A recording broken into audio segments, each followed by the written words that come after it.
செதுக்குன ஈரநலம் இது பாறையா.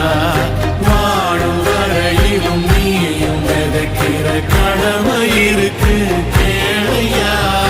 கோழி விளக்காயேந்தி கிடந்த வீடு இருண்டது ஏனையா. மாட விளக்கா நீயும் வரத்தா வீடு ஏங்கி இருக்குதையா. எத்தனை சாமி வந்ததையா, இது எந்தெந்த சாமி தந்ததையா. எத்தனை பாட்ட சொன்னதையா, அத சுத்துற பூமி கண்டதையா.